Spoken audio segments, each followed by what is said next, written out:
Alur logika pemrograman pada mata pelajaran pemrograman dasar. Tujuan pembelajaran.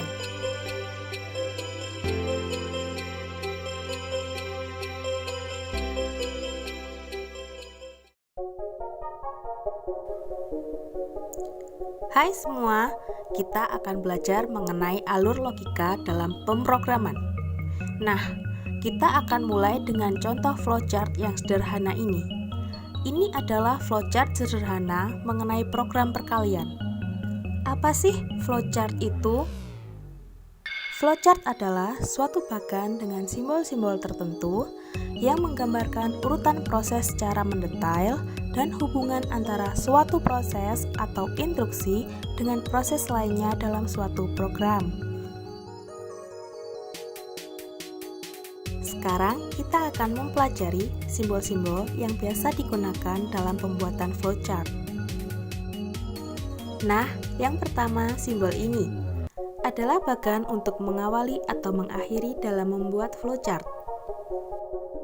Selanjutnya adalah bagan untuk aliran data dari satu simbol ke simbol lainnya dan membentuk sebuah flowchart pemrograman.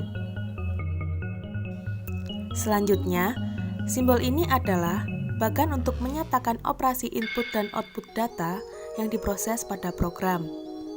Simbol ini adalah bagan untuk sebuah proses yang sesuai dengan program. Selanjutnya adalah bagan untuk sebuah proses dalam menentukan percabangan pada program. Bagan selanjutnya adalah sebuah bagan untuk suatu operasi yang rinciannya ada di bagian lain program. Bagan selanjutnya adalah bagan untuk flowchart yang terputus di halaman yang sama atau bersambung dan berada di bagian bawah flowchart.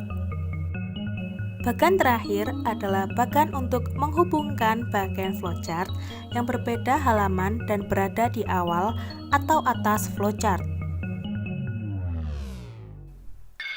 Nah, kali ini kita akan mempelajari flowchart sederhana yang sebelumnya telah ditampilkan di awal video. Pada bagan ini adalah proses di mana pada program akan dimulai atau awal dari program akan berjalan.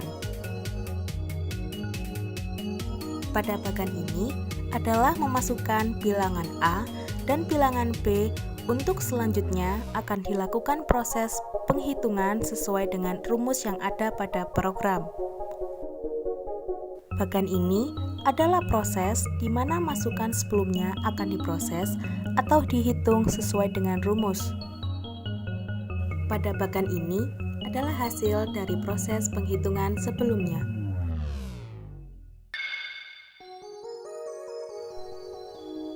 Pada bagan ini adalah semua proses akan selesai dan program berakhir.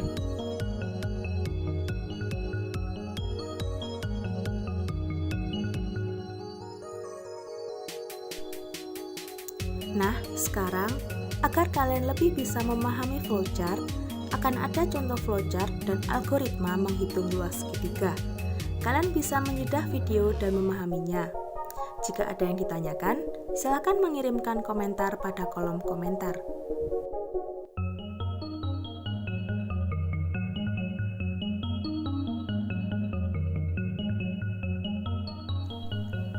Yang kedua, juga ada flowchart dan algoritma menentukan kelulusan mahasiswa.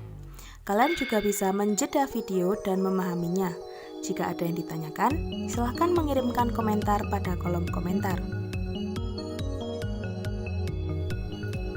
Yang terakhir, untuk mengasah pemahaman kalian, silahkan menjawab soal-soal mengenai materi yang telah disampaikan sebelumnya.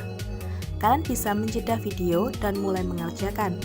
Jika sudah selesai, kalian bisa memulai lagi memutar video.